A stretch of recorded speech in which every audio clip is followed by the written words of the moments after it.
You're listening to episode 230 of The Secular Buddhist.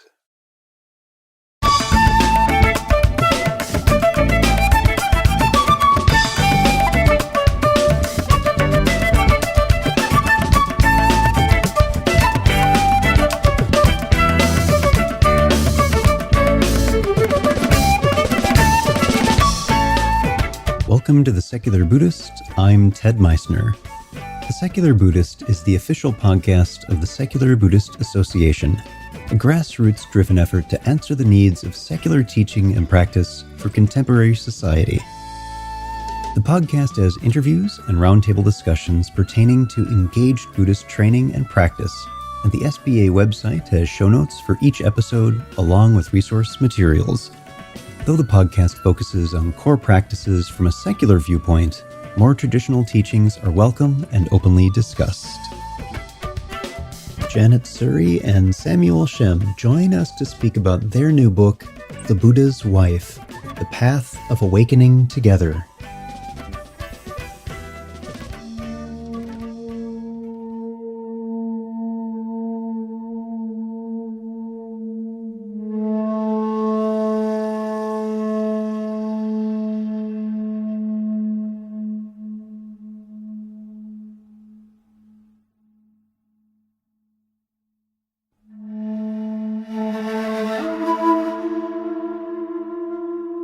If I say the name Yasodhara, do you know who that is?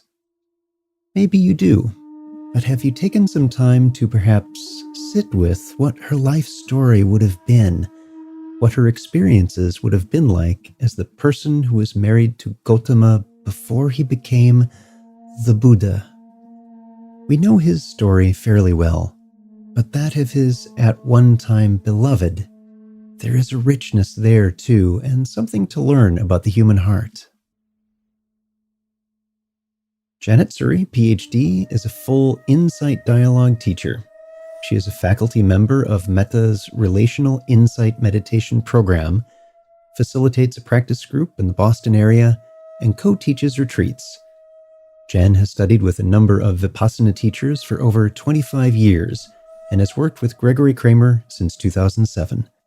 Jen is a practicing clinical psychologist and founding scholar of the Jean Baker Miller Training Institute at the Wellesley Center for Women. She is on the faculty and board of the Institute for Meditation and Psychotherapy.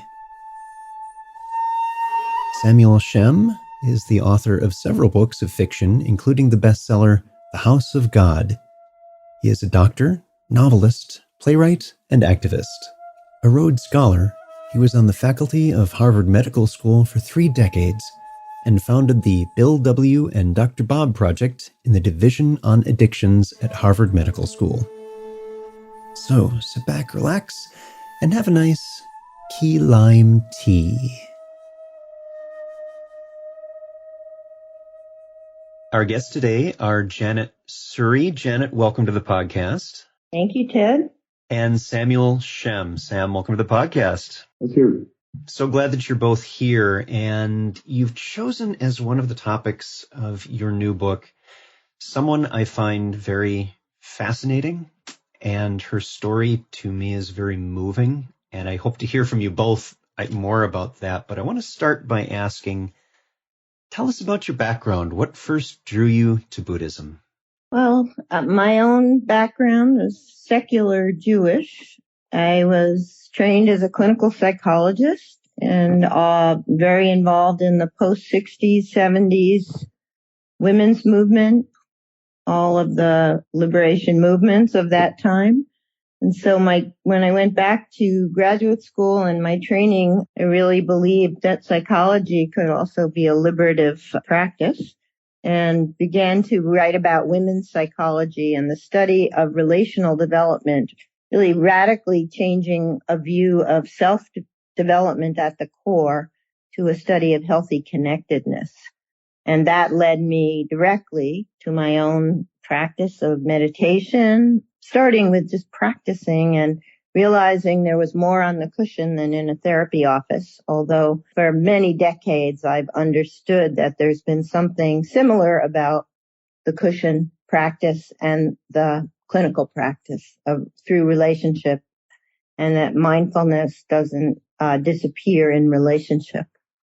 So I started with practice and eventually became part of the Institute for Meditation and Psychotherapy, became more and more interested in the study of Buddhism as a psychology that underlie relational being and healing, and became part of the Institute for Meditation and Psychotherapy and met Gregory Kramer and got very involved in teaching the practice of insight dialogue, which is a relational meditation practice. And that's been a kind of path of a number of decades that's fairly understandable now from where I am, how I got here. That's wonderful. Thank you. And Sam, how about you? Tell us about your background.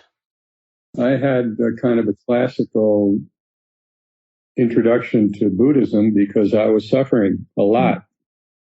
And luckily, in the suffering, which came from really increasingly realizing about when I was, mid-40s, that here I was at the kind of epitome of male achievement in a very self-centered society. And I was not happy. In fact, I was pretty miserable. I was a doctor, I was a scientist, I was a novelist, playwright. I had a lot of success. And as I say, I was not happy. And what got me into Buddhism was Janet, because we had been together a long time, and we came to a juncture in our relationship where it really was necessary to shift and join her in a way where it really was mutual, I think. But anyway, we came to a point, it's described in the book, where she was ready to go off to a retreat in Holland with a woman meditation teacher called Imala Thakkar, an Indian woman. And it was clear that if I didn't take this step, we may not have gone on.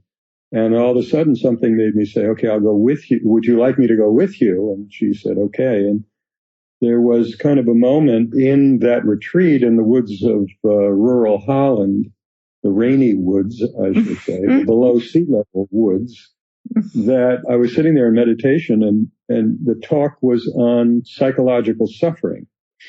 And here I was, a psychiatrist for decades, and I thought I knew something about this, but it was a brand new way of looking at psychological suffering, and it hit me, in the heart. And it had to be ultra simplistic. It talked about a path of becoming something as a self versus a path of being in life and in relationship. And one of the things that Bimala said is, life is for living. There's no other purpose than to live, and to live is to be related. And it had a profound effect on me. It changed my life, that understanding. And so that started walking with Janet on this path of what we write about in The Buddha's Wife. The subtitle is The Buddha's Wife, a path of awakening together. And I just have tremendous gratitude at this point that we are trying every day to live that path. And one of the ways we've done that is to write this book together. As I said, I've been a novelist, and so I was delighted that we could take her story and create it, and then create a commentary about it. We haven't even introduced her. Let's do that now. Tell us about Yasodhara.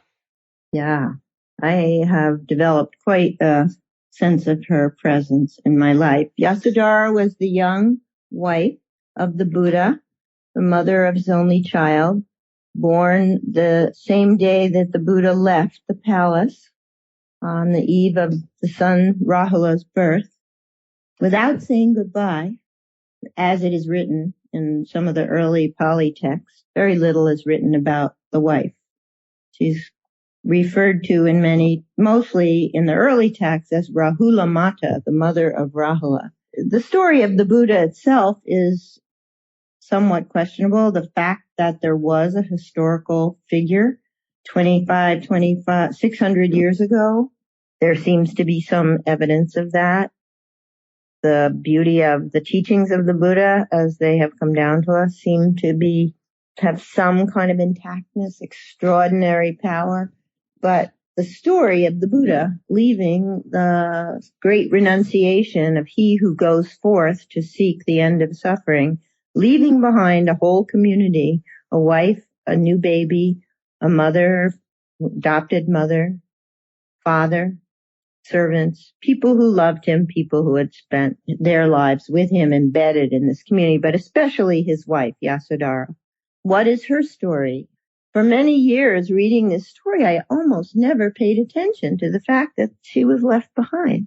And somewhere along the line, I began to really begin to think about her. What was it like to be left? And what was it like to mother this child in such a way that when the Buddha returned home, as it is written, she encouraged him, the son, to seek his spiritual inheritance? Also, what really captivated me about the story is that she went from being an abandoned wife. The Sri Lankans have a whole folklore of the grieving wife. Beautiful poetry. Really touched me very deeply about her. How did she go from that place to being able to support her son and to going forth with the other women in the face of the so-called no saying from the Buddha that the women would not be allowed to form a sangha together. And the women, in an act of resistance, shave their heads and go homeless together.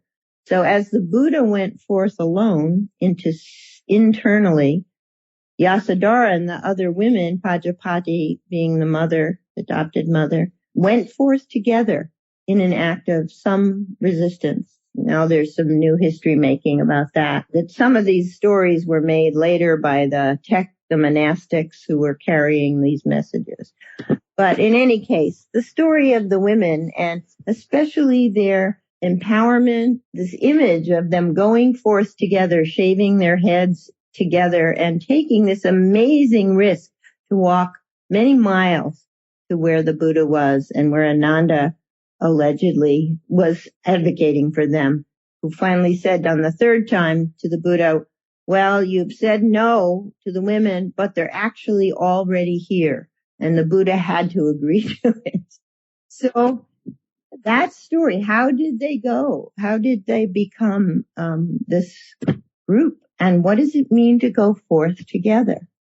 Well, what struck me is that the Buddha took his first step toward awakening by stepping out of relationship, going off on a heroic male journey, sitting under the Bodhi tree alone, and then taking his wisdom to enlighten the world, which is absolutely wonderful. When she was left, what did she do? Well, she did what women always do. She took her first step in her tremendous grief. The gift of desperation is what we call it. In her desperation, her suffering attracted the compassion of the other women in the palace. So her step toward awakening was into relationship, her first step. And towards this is someone showing up for her, for her grief. Yeah. And the interesting thing, of course, is that this is a path of awakening together that women have always taken. Women have been the guardians of the culture of caring and concern and compassion, but it has not been realized or noted as a path. And so we thought in the West, anywhere really.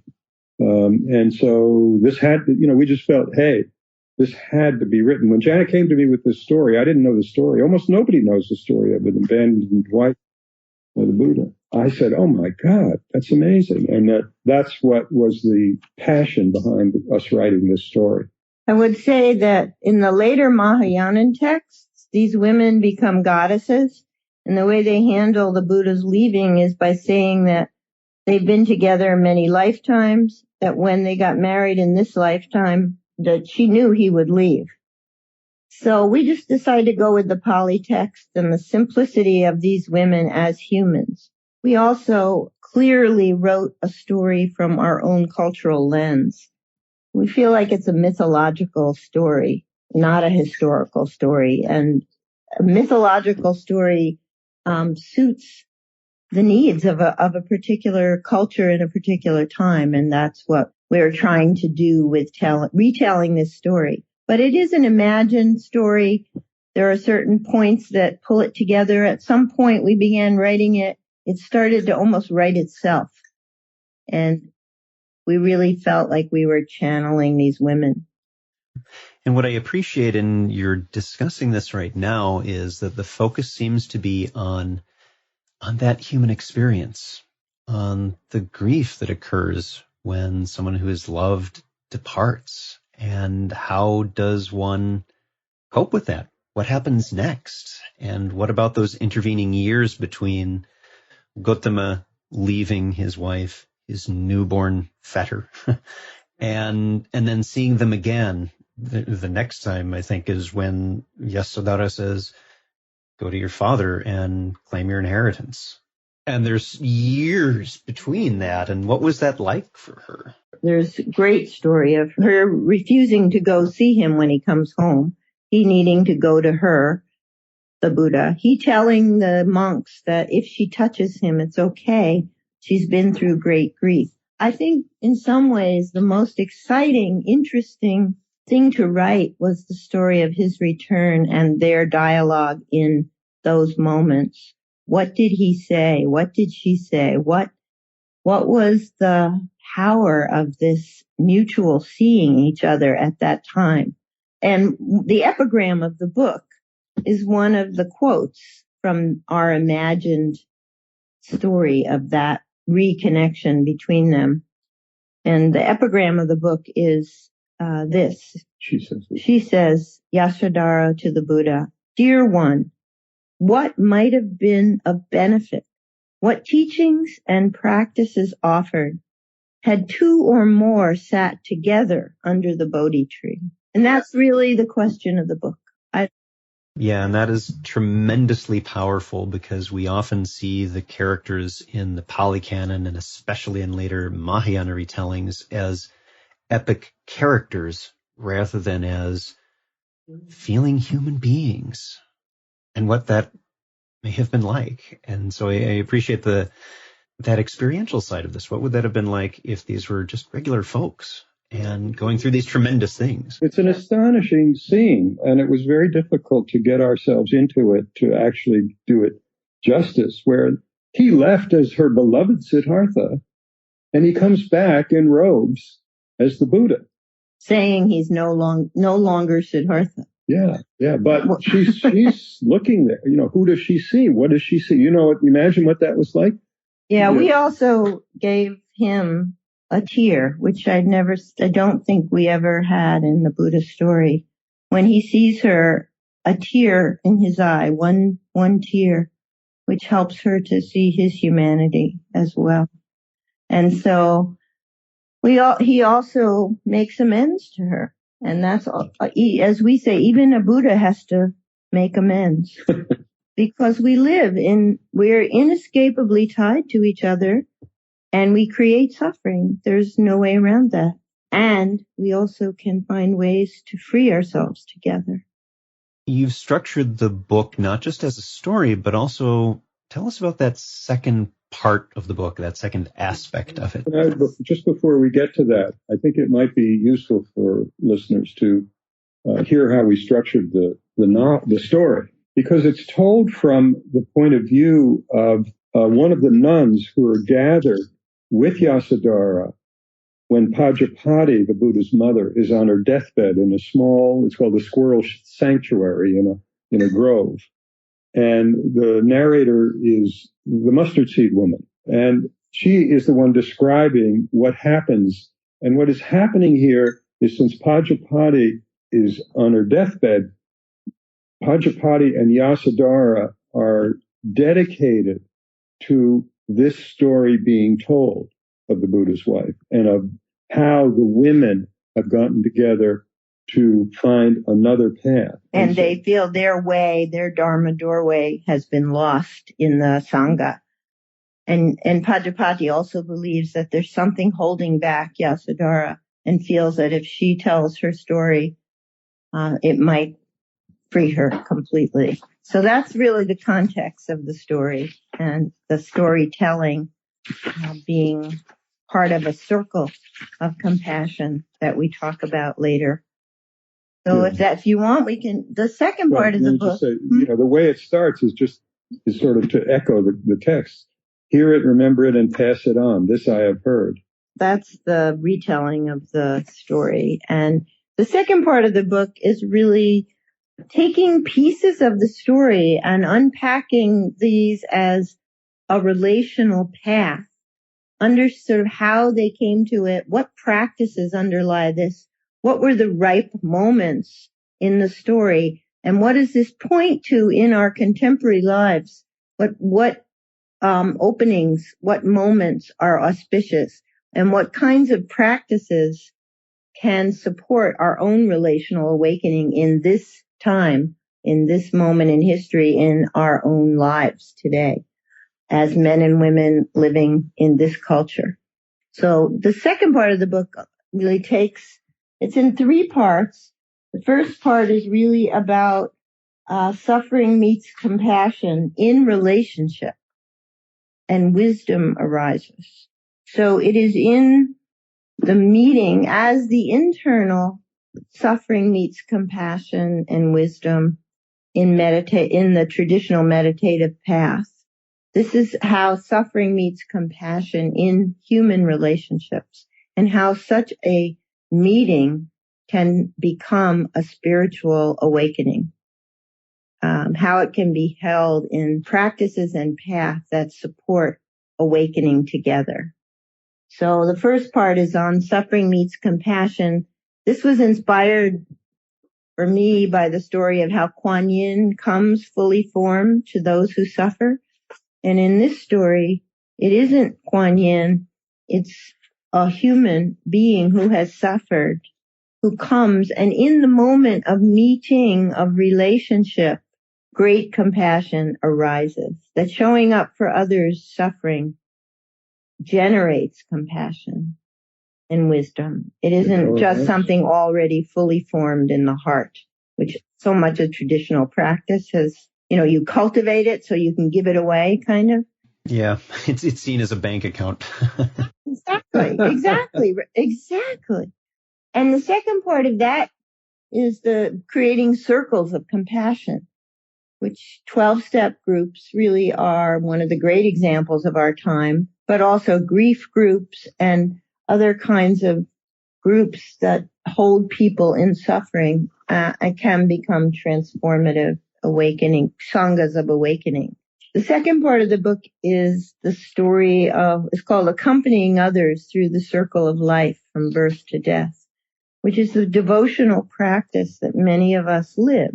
Ardent devotion to staying with, being beneficial presence to particular others.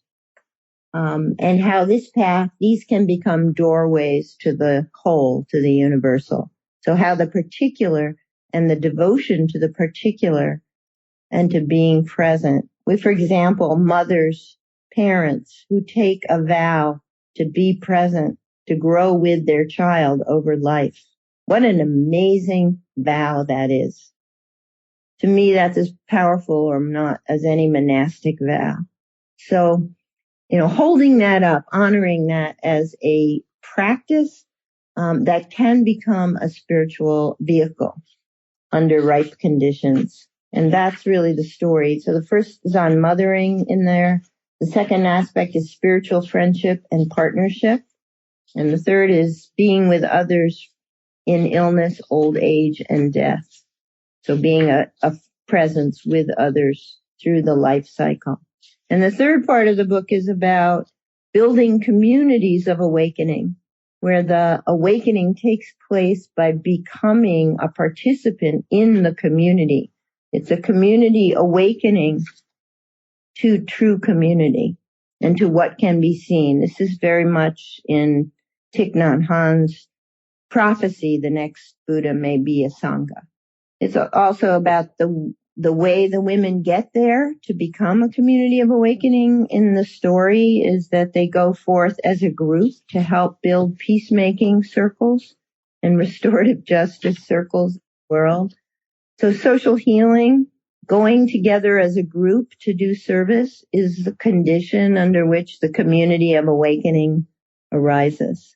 We've seen some of those practices described in a recent podcast with folks from East Bay Meditation Center. They're also looking at some of those ways to engage with the community. They are in the book. Wonderful, wonderful. Diversity, circles of social healing, peace building, and restorative justice. Those are relational practices. And then the final piece is becoming a relational activist in your life. What does that mean? To turn toward connection, to be internally, relationally, and in community, to do that work. And this is really in line with Joanna Macy's work on the Great Turning. And this is the piece of the turning toward connection that we can all do all the time. So there we also kind of highlight some of the relational activists like Joanna Macy and others who stand out. There are portraits of people who live this path in the book, who really embody and really engage in this in life, some of which are very personal and domestic and unseen, and some of which are very seen. People who are quite like Joanna or Jack Cornfield, Bill McKibben. We highlight Francis Moore Lepay, not just Buddhists, but people who are in the world trying to build communities of awakening and opening to inclusion and inclusivity and active participation.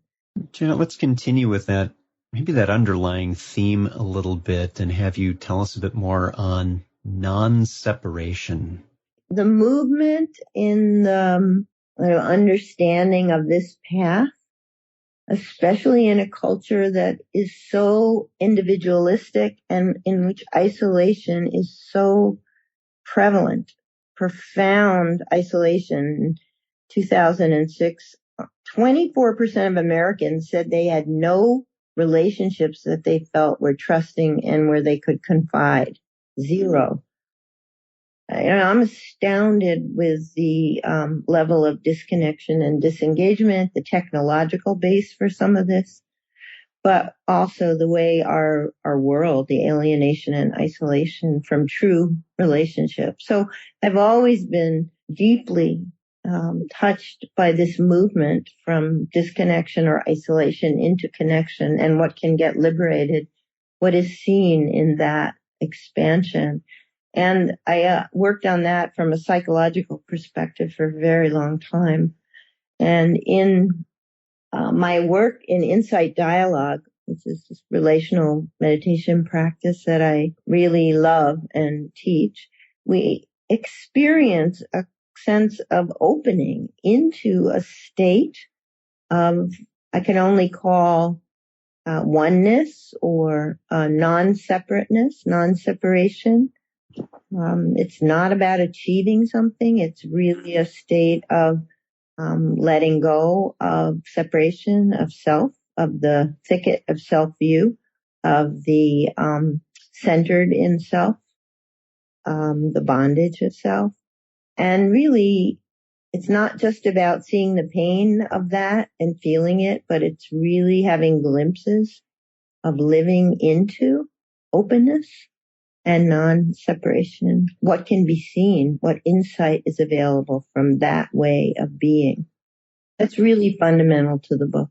Yeah, and it's not necessarily, and I love the way you put that, Janet, that this is not necessarily a boom, you have an enlightenment experience and now suddenly you're in total openness always.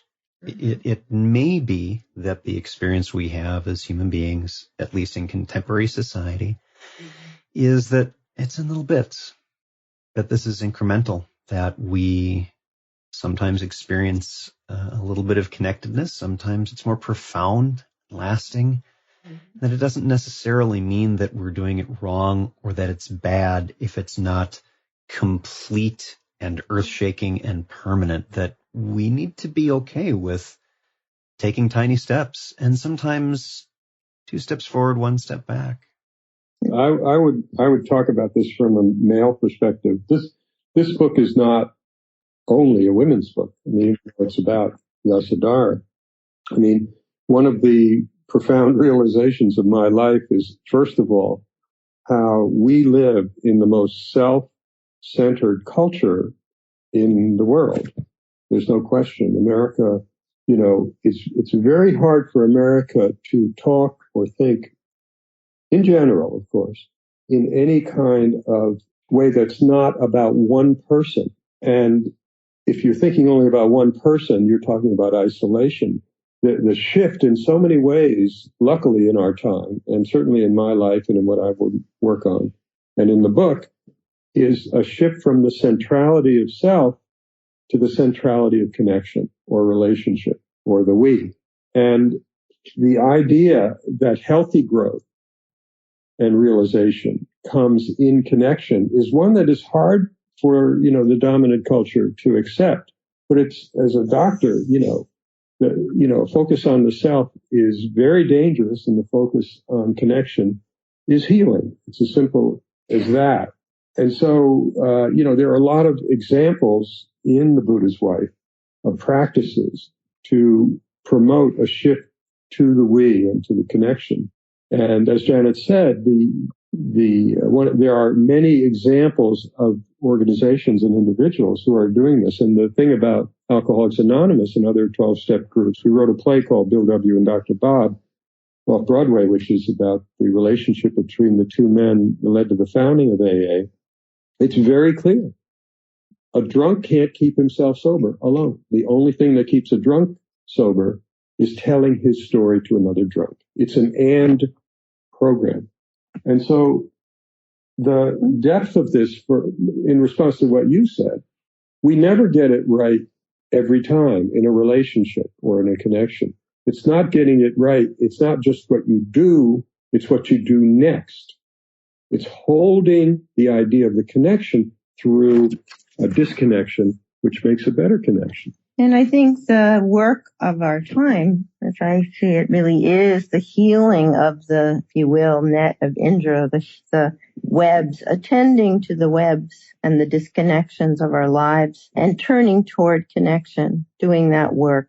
And those moments, the glimpses that we have, I wrote about a spiritual awakening moment for me of really having a sense of that first time in my life of really coming into community as something that certainly isn't permanent, but really informs my practice, informs my spiritual faith, and informs my sense of what kinds of practices we need to support this in our lives. And in some ways, our internal meditation practice alone is not enough. So that's part of the turning in the book, that we're not, yes, moments, we all have glimpses, but what practices would support this? And how can we build them more fully into our sanghas and our lives? Yeah, what can we do rather than just what do we think in isolation? How does this manifest in the world? And how can we create and really work to practice, to create practices that support this? The relational practices are very essential to this work. So what did you each personally find the most interesting or compelling about Yasodhara? I don't know. What I found is what happens at the end of the story, but I'm not going to give it away. It's okay. You can say the ending. It's all right. What I found incredibly compelling, I mean, as a novelist, it's an incredibly compelling story, is in her desperation, she could have just crumpled or run away or something like that.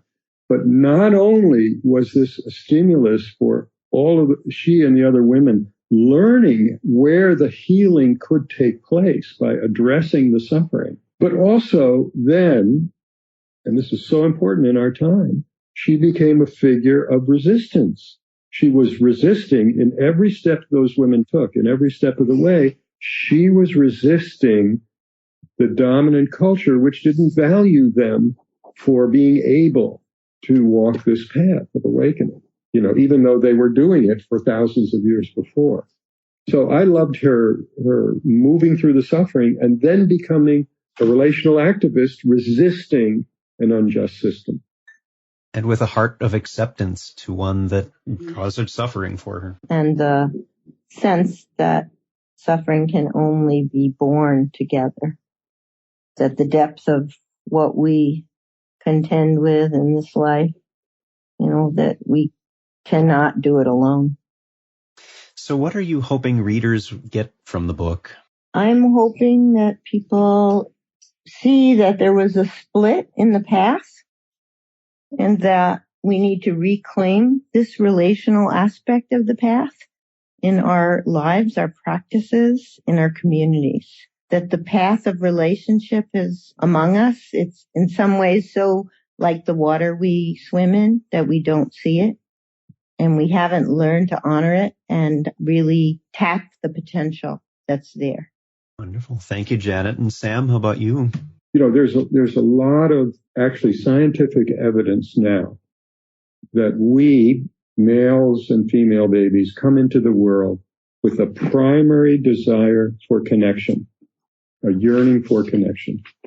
And being deeply, profoundly relational beings. Right. And so, we've done a lot of work on that together and published a book about it, working with men and women. And what I'd like people to get out of the book is that this is in us. This is deeply in us, this desire to awaken in relationship with other people. And that doesn't mean a transcendent awakening. It can be any kind of little awakening along the way in relationship. When do you feel your best? When is yourself most happy? Yourself is most happy when it is a good connection makes you, more empowered and happy. And so I'd like to see people just keep the vision that that relationship and the we and connection comes first. It's the healthiest way to grow. And we are deeply programmed, and I do think we didn't mention how much the neuroscience of relationality is now blossoming. And as I love the Buddhist, the sense we don't need any technology except what we already have. Yeah. That's the Buddhist path to me. In the same way, we have everything we need relationally. We just need to harness it and practice, find ways of, as the epigram says, teachings and practices that will be of benefit. Wonderful. Well, for those who are listening to the podcast, I'll have a link to the website for this, thebuddhaswifebook.com. Be sure to check that out. Our guest today, Janet Surrey. Janet, thank you for being here. Thanks, Ted. And Samuel Shem. Sam, thank you for being here. You too.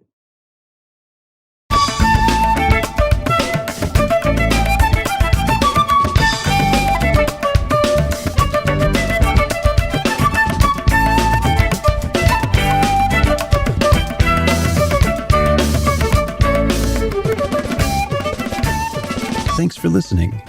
If you'd like to hear more about something you've heard in today's podcast, please come visit the SBA website at secularbuddhism.org, and you'll find an entire webpage devoted to this and every episode.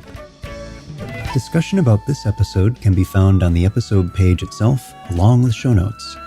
Sound editing, mixing, and mastering provided by the generosity of Anthony Dominello of StructureFromSound.com. The music for The Secular Buddhist is used by permission from John Kaizen Neptune's CD, Steps in Time. Additional music is provided courtesy of Monty Levinson of Taihei Shakuhachi and Rodrigo Rodriguez. Their websites are linked on the SBA site on the About Podcast Music page. Until next time, remember, every moment you have a choice. Make it the best you can. See you next time on The Secular Buddhist.